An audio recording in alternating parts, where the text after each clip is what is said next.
record and like what he's done. Exactly. But man, so we're gonna get another segment dedicated to just the main event, which I We think need is it. We need it. It's appropriate. it deserves super it, man. down. It It's a deserves it. huge moment. It's part Yes. maybe top 5 moment in MMA history so far. In combat sports history, perhaps. Like, hey, cheers to 21. This deserves a third piece. Yes, and it's getting it. So hour 3 coming up. Thanks for everybody that's tuning in. Thanks for everybody listening on different platforms. And we're going to give you more. We're going to come back for the main event, Khabib Gaethje breakdown. Thanks, everybody. We'll be right back. And we're still rolling here. Thank you for everybody that's going deep with us, with a card as, with the magnitude of UFC 254 and all of this implications and historical implications and just all-time status, it's, we just wanted to give it the, proper time, we didn't want to rush ourselves. So we're going deep here. This is hour 3 of Beefy Boys Breakdown, episode 21. And like I said, we just didn't want to rush ourselves. We wanted to give all of these iconic moments, their just due, and, they're just, the amount of time and then, breakdown and that they deserve.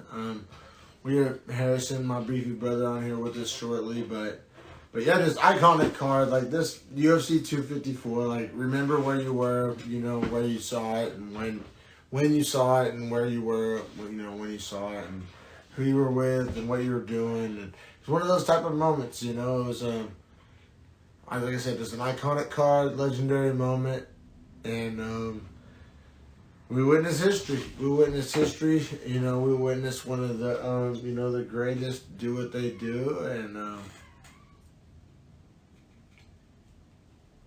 here's to that, man. And here's to my beefy brother Harrison. Let's get him on here.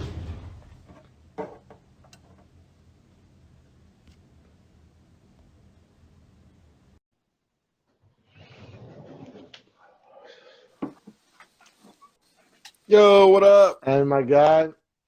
You pulling up right now?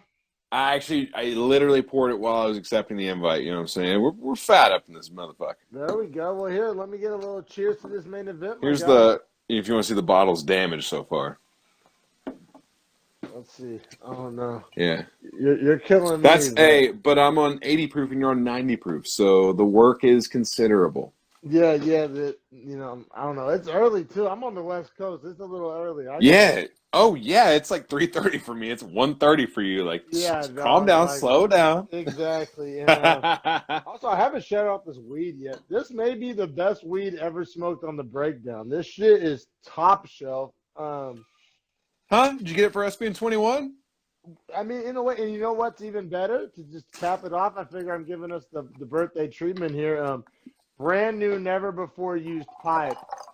Ooh, that's not bad. Top shelf. I mean, top shelf by anybody's standard. It's like Bay Area top shelf. It's called If it's Bay Area top shelf, it's everyone's top shelf. You know what I'm saying? Cherry pancake syrup. God damn, you guys got crazy strain names. We don't even have cherry pancakes or syrup. Like, we got like cherry fucking OG. You know what I'm saying? Like, they're still weed names. Well, yeah, these dessert strains have just gone crazy. It all started with cookies, obviously, and then, there's all the dessert strains. It's like its own little category now, just dessert strains. That's what you call them. But yeah, no bullshit. Are you serious with that? Oh yeah. Like you can go into a dispensary and say I wanted a dessert strain, and they would not be like, "What does that mean?" Oh yeah, they're gonna give you some cookies, some lava cakes, some sherbet, the options, yeah, some cherry pie, ice cream cake. It's like the governance of California is so bad, but the society is so good. Like, I don't know how the fuck you go. Like, I understand why you're there, but at the same time, I'm like, why are you there? You know what I'm saying? It's one of those things where I'm like, it sucks, but everything else is so good outside of what sucks. Yeah, it really is the true dichotomy. And there's some people out here that just don't even like. I don't know if they don't see it or they just like willfully ignore it, but like the downsides, like I just did a whole Dreadful Talk episode on the homelessness crisis. I saw that. Dude, I actually watched the whole episode, was super interested because like I hear so many Californians talk about, for people listening, shout out Dreadful Talk, go follow if you want to know about the homelessness in the Bay Area. Like, that is actually a fantastic episode, dude. Like that was a super good episode. Yeah, and it's just something. I mean, so there's the homelessness. There's like the highest taxes in the nation. Like Triple just talk, triple talk. my man. Yeah, yeah. Got the merch. Got the merch. And but yeah, man, I mean, it's like so. I can only really talk for the Bay Area, but then I hear guys like Rogan and Diaz talk about the same shit going on Right in LA. in But like LA, like I think it's the a state. homelessness, the taxes, just the crowded, the traffic. I mean, just the housing costs. I mean, the downsides are obvious, but I mean, the upsides are obvious too. So it's the give and take. It's the give and take. The pandemic has exaggerated the give and take. I'll give you that. Wait, so let me ask you this, because this is going to play directly into our fight breakdown here. What is the pandemic like in San Jose? Because that is where one of our fighters in this fight trains out of, and like he couldn't fight Tony Ferguson because he couldn't leave Russia, and since has left Russia whenever they opened and let him travel to be in San Jose so that he then could fight in the UFC. So like, what is San Jose like right now? Like, give me a breakdown of what that feels like. Yeah. So yeah, I currently reside in San Jose, California, downtown, baby, 408. Which is where AKA is for anyone that is a AKA. casual fight fan at one of the greatest fighting gyms in all the world. Yeah. And so San Jose, it's weird. So like whenever the coronavirus first popped off, like San Jose and Seattle were like the hot spots because that were like the most flights coming in from China and all that. And like, oh, Makes sense. Makes so sense. racist San to Francisco say or especially. whatever. I mean, that's just geographical transportation. Like, it makes sense. No, bro, it's racist. But I'm just. but yeah, bro, where they came from physically in the world is racist. Like, yeah, totally, bro. Shout out Tim Dillon. You know what I'm saying? But hey, Tim J. Dillon, add him on Twitter. But yeah, man. So the Bay Area when it first popped off was like a hot spot, and I was so scared. I was so paranoid. Like I quit my job like before people was quitting their jobs. Like I was wearing fucking gloves and all masks, all that. I mean, before. shout out, bro. If it had been anthrax live in the air, like you were taking the right precautions because we didn't know. We didn't know. We didn't know. Yeah, and right. Like I'm with it. I was scared shitless, and like the Bay Area was a hot spot at first. Now I don't know what to believe. Like to be honest, everything's so watered down. So now, for a point, the Bay Area was like quote unquote handling it better than other places. So then our cases were way down. But then it's like now they're trying to say they're going back up, and it's like now I'm so like confused, and it's like, do I believe them? Is this propaganda? Is it just going to disappear after the election? I don't know. Right. And like I know. And I'm in this position where I'm like super healthy and like relatively fit and really strong and like so like am I scared of it? No. Well, and then but like my wife Nina has asthma and she's allergic to every goddamn thing under the sun and she's smaller and so I worry more for her and I don't know, bro. Like I'm caught and I'm a conspiracy theorist by nature. So, like, I'm caught between, like, you know what I'm saying, trying not to be a dickhead and then, like, trying to, like, you know, like, still live my life. Be understandable of the deaths, too, you know? Yeah. And so yeah, man, like, I like most Americans, I feel like I'm super, you know, kind of somewhere in the middle and trying to move on, will still be safe and realizing that it's still here and I don't even know. Like, I may have had it. I may have not had it. I don't know, man. Like, I definitely did have it, if you're wondering. February 29th to March 11th. Like, I know for a fact I had it. That was when I had it. It was not awesome. I felt like shit. Bro, I'm one of those people, too. Like, and I feel like everybody has one of these stories. But, like, right, like 2 months before Corona, like, popped off, I want to say it was, like, the first week of February, I was sick as fuck. Well, that makes sense, man, because it made it to me a month later than it made it to you. Like that transitionally by travel makes sense. But like, and I was sick as fuck, and I felt like shit, but I was fine, bounced back, I'm good. But like, that was like before.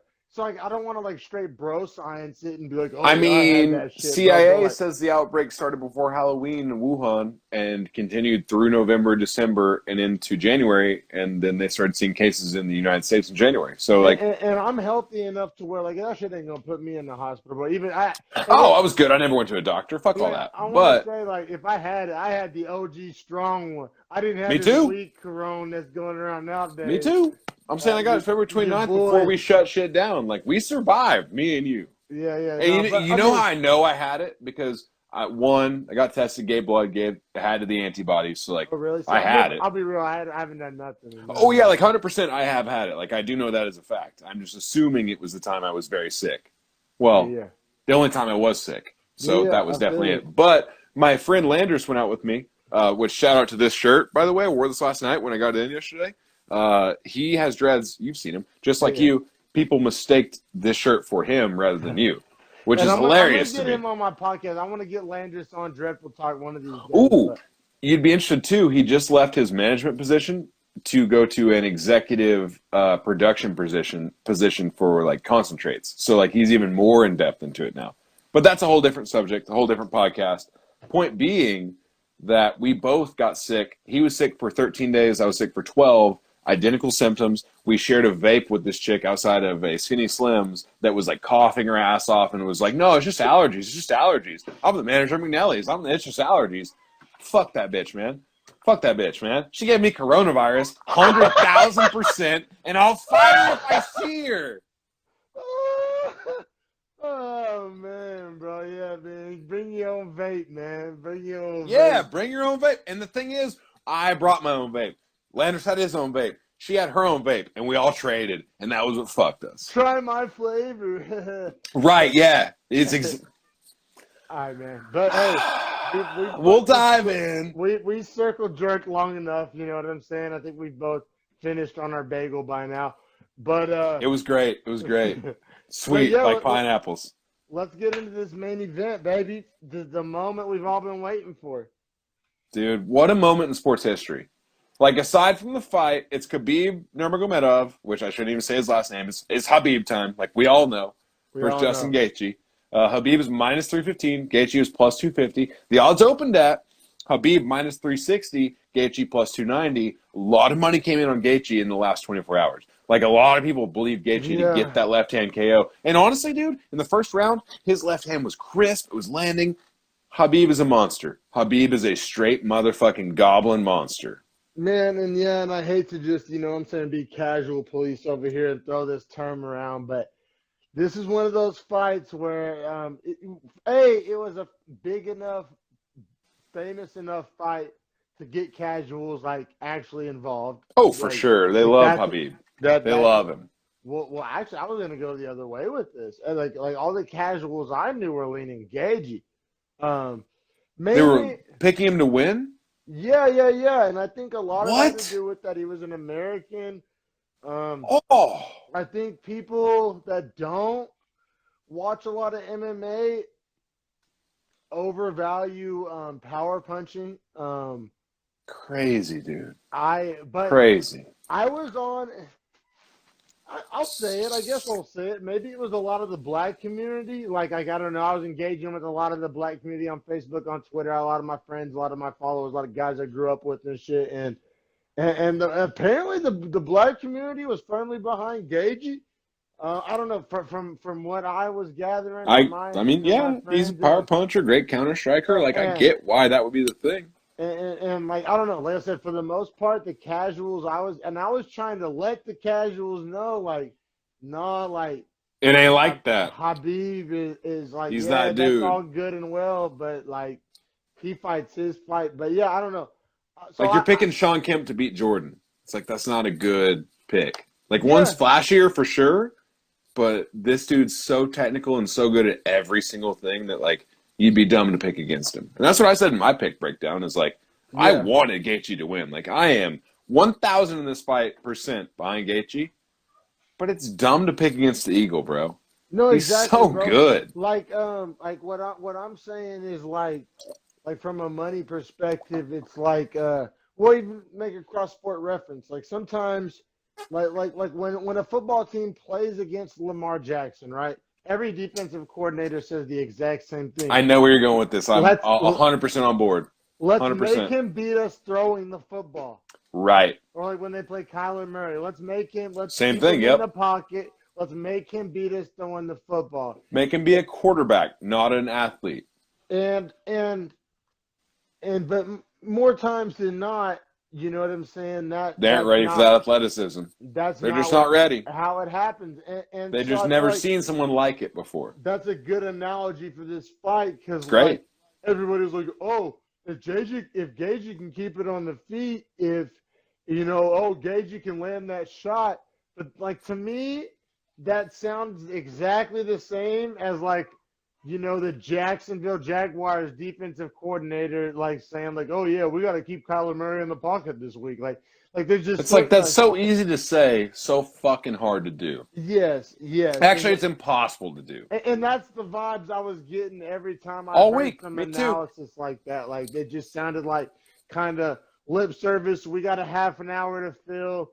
I never really heard like a really good reason why. Oh, and then the hot take, it kind of gained steam, like among casuals, in the week leading up to the fight was like, oh, bro, Gaethje was a D1 wrestler, bro. You really think hilarious to me. Hilarious. On the grappling, bro. Really, bro? Like straight PC principal voice, hashtag PC hilarious principal to me. Like, oh, hilarious. Yeah, bro. You think Khabib's just gonna take D1 wrestler down, bro? Hey, let me address those concerns right now. I had 3 guys I worked with, right? Like, and I can name them, but I won't. That all said, "Oh, Khabib's up against a guy that can actually defend his takedown. Like, he's in trouble. Like, I think this is the fight where like he struggles." You know what I said to them? I said Abel Trujillo wrestled 4 years collegiate NCAAs. He got taken down 26 times in 15 minutes against Khabib. He could get up, sure. That's so nuts. That's the UFC record for takedowns in a fight ever. 26 times. So when you tell me anyone on the face of the earth can defend Khabib's takedowns, you're wrong. You're just flat out wrong. There's not a person besides someone that's bigger than him or besides maybe fucking a guy that literally only wrestles. Like if you were asking him to, like there's no striking, only wrestle him, maybe he defends it.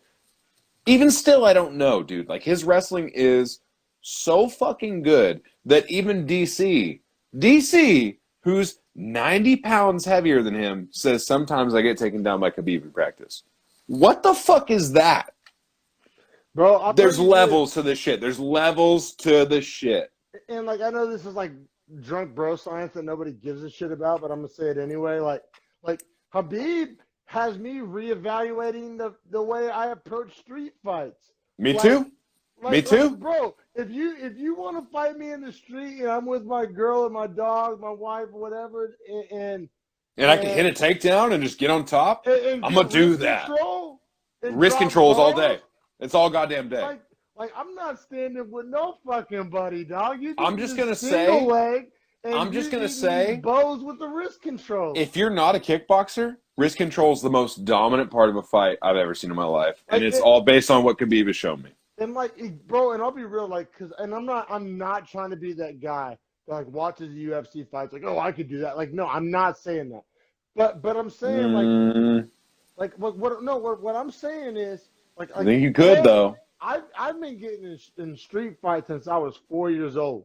Right. Yeah, Like, we've been in fights. Me and you, up. both of us. Yeah, Like, we've been in street fights. I'm not, and I said I always had a strategy, the same strategy. It changes when you watch Khabib, though, huh? Like, Doesn't it? Everything, bro. Bingo. I'm not trying to box no fucking buddy, dog. Like, bingo. I'm getting the single leg or double leg, either way. I'm getting, because especially my football background, and I'm getting wrist control, and I'm dropping bows from the ground and pound. Like this sounds dumb, but if you were to fight a fight, you would look identical to Dominic Reyes. And I know that's like a name comparison, like Dominic to Dominic, but like you have the explosive athleticism, you have like the same level collegiate football experience, like, and your overall physical prowess is probably the exact same. Like you could do the same things Dominic Reyes does if you trained And I want to them. make this very clear. Like I'm talking about like in the streets. I'm not talking about against Streets. the trained. Like I'm No, not like saying, in a bar, like a guy's talking shit, you or just like boom, just shoot a around double my leg. shitty neighborhood that has like it's like Sure. I'm right in the middle between like a Norteño and Serrano like battleground, like they competing Sure. over territory. Or Like, if even Saturday when Greg was over and I fought Greg, like Greg, great athlete. yeah, Wouldn't yeah. matter with technique. Yeah, no, if you get that wrist control. So I'm just talking about, man, like, I don't know, probably gone too far down that rabbit hole, but this Khabib has just made me reevaluate like combat sports and just self-defense and all that. But I man, think that speaks to the greatness that is Khabib, right? Because he Yeah. makes you reconsider what is fighting in the street. yes, yeah. He what literally is makes you effective? reconsider what is effective in human nature. Like human nature, like you're talking about 7 billion people, and he shows you this thing is possible. Like you don't need to strike as long as you can take someone to their back, and that's all you need.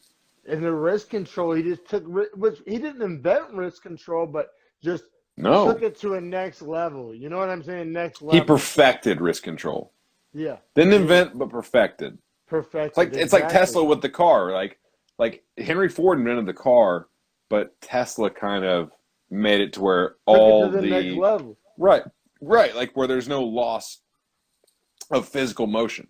Yeah,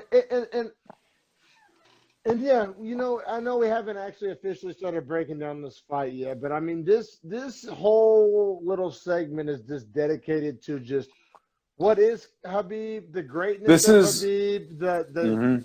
Khabib kind of to me, like you know what a good comparison, cross sport comparison to me is. I'll compare Khabib to Steph Curry. Yeah, The he's way- different, and he's changing the whole way the game is played. Yes. Like I knew what you're gonna say. Like that was Khabib's like wrist control smash technique reminds me of Steph with And the three step ball. back three and the off the dribble three and the 30-foot three. Like it really kind of does. Like and then now like say Shimaev comes along. Harden and Shimaev. Or They're very comparable. I was gonna say Trae Young. You know what I'm Or saying? Devin Booker. There's Or- people but- that emulate that style to make it the and best it makes ever. the sport better. Right, because guys have to learn how to stop that style, and they It changed can't. the sport. Absolutely. And Khabib is definitely in that vein. Like Absolutely. I saw Ariel trying to make the Khabib Jordan comparison. I like the Khabib Steph comparison better. Me too. Because he's not necessarily going to be the greatest of all time, but he's going to change the way your sport is ever played, Yeah, which yeah. might be more impactful. Impact. You know what I mean? Yes. Like Wilt Chamberlain made it where there's 2 free throws for 2 shots instead of 3 free throws for 2 shots, right? Like you used to shoot 3 for 2 until they realized like Wilt's scoring too many points. Like we got to make it 2 for 2. Wilt was the reason why the 3-second call. 3-second rule. Well. Right, like when you start multiple rules. When you start changing the game to make a player less dominant, which is essentially what we're going to do with Khabib, in not so much of a way. Like we won't change the rules, but Okay, I was like, about to say, I was gonna get but the way mad. fighters fight, is Yeah. going to change That's based why I on like the watching him Steph do what he comparison does. Better than the Wilt comparison. Yeah, Steph- because you're not changing the rules. You're just seeing a player so good at the Using rule the set that rules. you have to be better within the own rule set. I Yeah. totally agree with you. Yeah, man, and shout out to Justin Gaethje too. Justin Gaethje, American, bad motherfucker, tough son of a bitch, game as they come. Just very relatable. I mean, hard to root against. I mean, like I'll be real, like my This my fight made me brain was mad. with Khabib. This fight made me mad for Gaethje. He did not fight his fight. Well, see, He didn't fight his fight. Like I'll just be straight up. Let's get into round one. Yeah, let's break it down because I don't think Gaethje fought his fight, and I think he was so scared of the takedown that like he was like not himself. Fair. What'd you think? What'd you see? Well, I'll counter with I think Khabib intentionally kind of like stubbornly to prove a point kept it Boxed on with the him. feet like Yeah, longer I agree. than probably his coaches wanted him, probably maybe you could even say longer than he should have. Like you could make the argument he could have ended that whenever he wanted to. Did you hear all that? How'd you score the? Yeah. Oh yeah, I can hear you all the way. Don't worry. How'd you score the first? So I scored the first Hold to Khabib. He had the pressure. He had the takedown. He had the sub attempt. But I think that is oversimplifying it. I do think that like he stood and traded more with Gaethje than like I say, some say than he should have. I'll say that he, could have like if he wanted to just take it down and make it Right. ugly and Okay. mount he could have done that at any moment. Like I said, you say Gaethje didn't fight his fight, and I guess I'll give you that, but Khabib gave him every opportunity to box with him. Well, I was gonna say, and that's crazy that you end your point with that. Khabib won the first round on a pure boxing round. I scored it for Khabib. I don't know what you did, but I thought the first round was all stand up. It was Khabib with a couple takedown attempts that were not really attempts. They were more like, hey, I'm showing you like I can still do this. Just keep the striking honest. It was a bunch of bullshit back and forth, but like Khabib outlanded him, and I thought was the better, cleaner striker first, which amazed me, dude, because like Tony Ferguson got outboxed by Gaethje. Yeah, no. So I was pretty shook by that. Khabib had the hands on, like I said, I think that was like a statement. Like, do you remember Zion's first breakout game when he hit a bunch of threes? Because Yes. everybody was saying that. No, I 100% agree with you. It was Khabib saying like, hey, I'm the greatest of all time. You guys want to give me a boxer? Give me any fucking body. I'm better. Like, that's like, how I felt. I think Khabib, if he wanted to get the takedown and smash finish, Whenever he wanted it. he could have came out and did that. Like, it was whenever he wanted it. I 100% agree with that. And maybe I'm being a talking head, and maybe I'm reading more into it, but I think it was like a clear-cut, conscious decision. Like Khabib wanted to stand and bang a little bit with Gaethje just to kind of shut that talk down.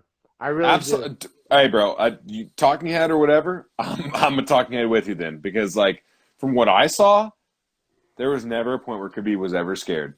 There were plenty of points where Gaethje was very scared, where he wanted to disengage any kind of grappling. He wanted to keep his distance. Which but Khabib essentially give him credit for. Like I don't want to knock him for that. Like if you're great. Khabib, he did a great job of like slapping the arms down and like distancing.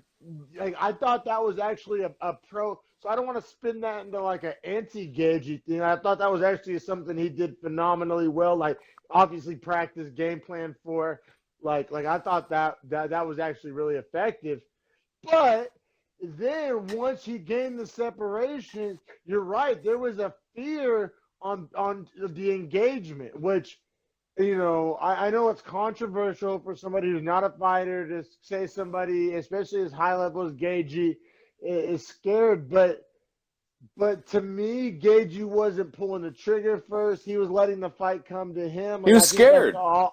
He was scared. I think, I think it's fair to also note that, like, he was justifiably scared. Yes, like that's what I'm trying to get at. Like, right.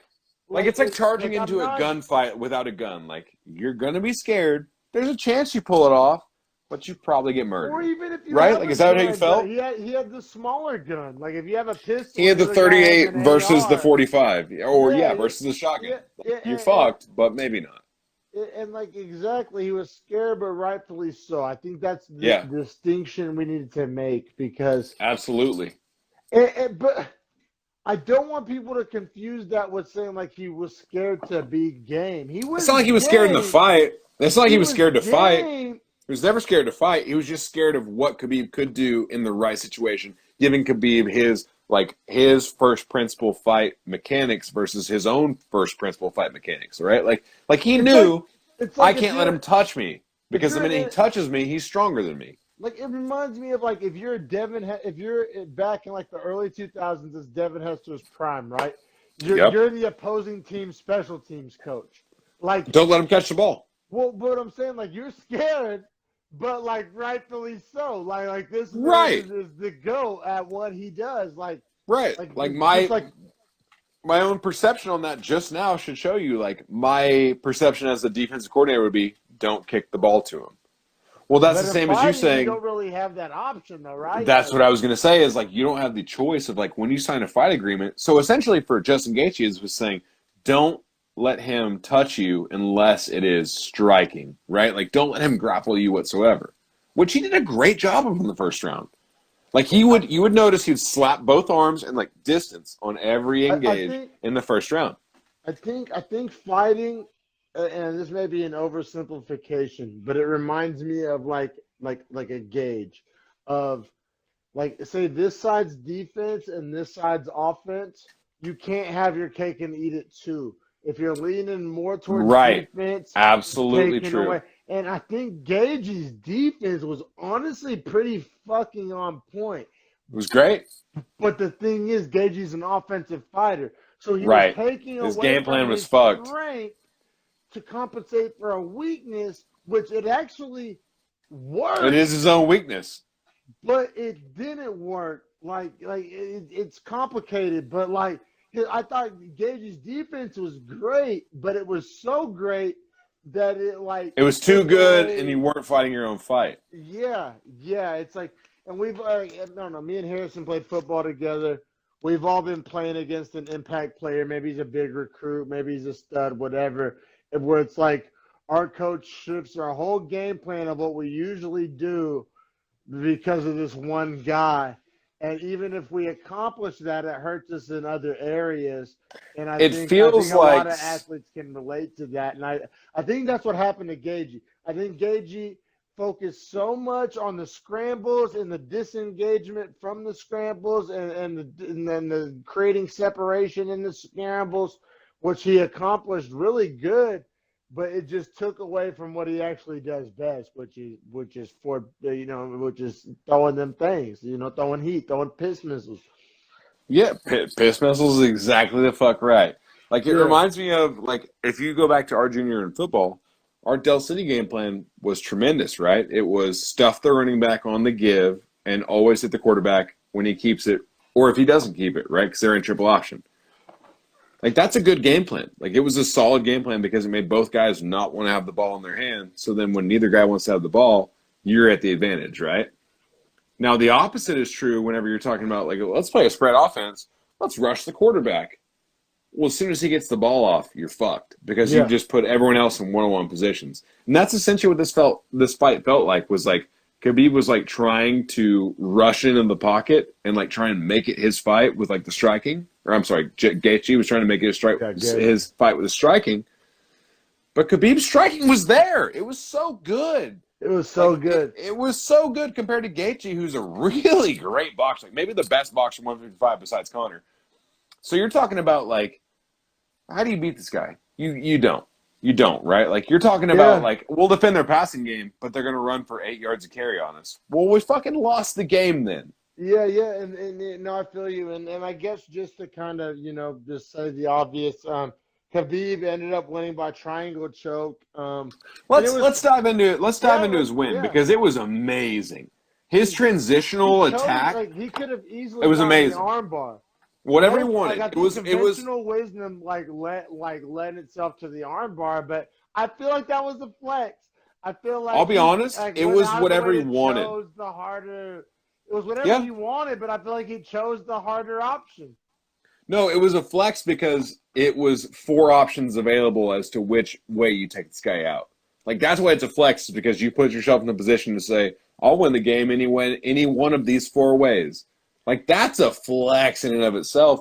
But then to think that, like, he hits his takedown, and then he's not just like, oh, I'll just stay on top and strike him out. Like, no, I'll move to full mount. He finds out in the first round, like, I can get full mount whenever I want it.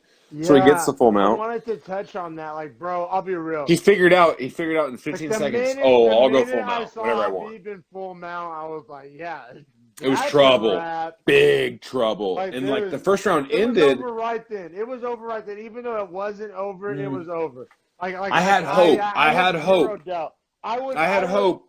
I would sell the farm at that point. The minute I saw Khabib get full mount, like, super fast, super easy. Oh, I mean, it was like that. Like, he just fucking. Yeah, it was. Yeah, It was like he literally took like one step with the knee, the other step with the knee was in full mount. Now, they rounded in super fast, and I thought Gaethje is going to defend this full mount way better, right? He absolutely did not defend it any better and got full mounted again early in the second. And as soon as I saw Khabib get the full mount, I said, this fight's over. Like, Gaethje's gassed, one, maybe. I don't know if he's gassed, but he just doesn't want this. Two, Khabib is doing whatever the fuck he wants. And then, like, it was so much to the point where Khabib was doing what he wanted that he wasn't even like, I'm just going to strike while you're down.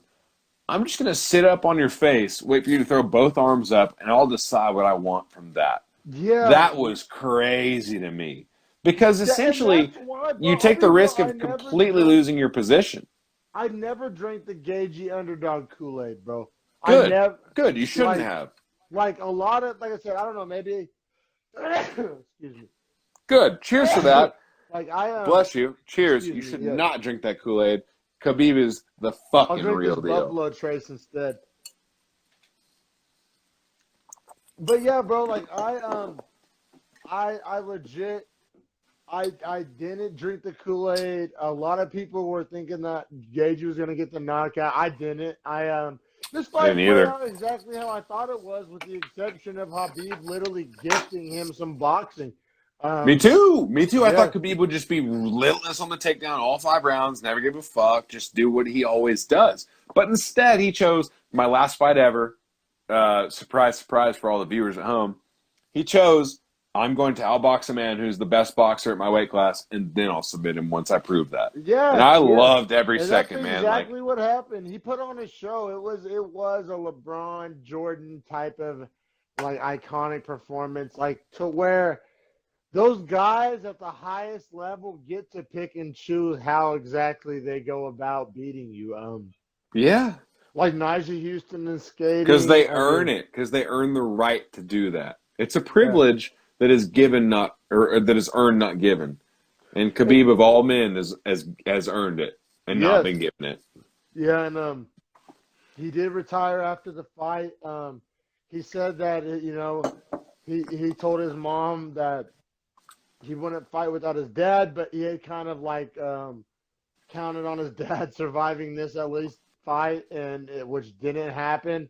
But he had already committed, and he didn't want to let the fans down and all that, which I respect the fucking hell out of.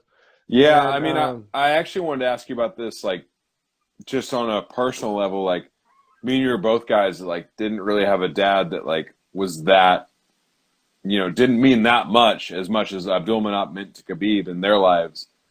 Like, how'd you feel about this, man? Like, I damn near cried when he was giving his speech, because I was like, it's so real that you do that for your mom in the death of your dad. Like, you know what got me, and I think it was like in the second little interview or second part of the interview or whatever, but whenever he talked to Gaethje and was like, enjoy the time you got with your parents. Yeah, he said you never know what can happen. Like, please appreciate these moments. And man, like, bro, like, ask somebody who currently lives about 1,500 miles away from his mother, man. Good point. Oh, goddamn. Like, I was definitely doing the thug cry. You know what I'm saying? Yeah, like, that's what I'm saying. Like, I couldn't talk while he was talking because I was like, dog, I'm not going to cry, but, like, goddamn, everything you're saying is, I mean, it's real life shit. Like, everything he said was so fucking real life shit that, like even looking back on it, it makes me want to cry. Like we're watching our parents get older, right? Like, yeah, like we're 4 years younger than Khabib is. Like, we're going through almost the same things he is. No, like I'm next year I'll be the age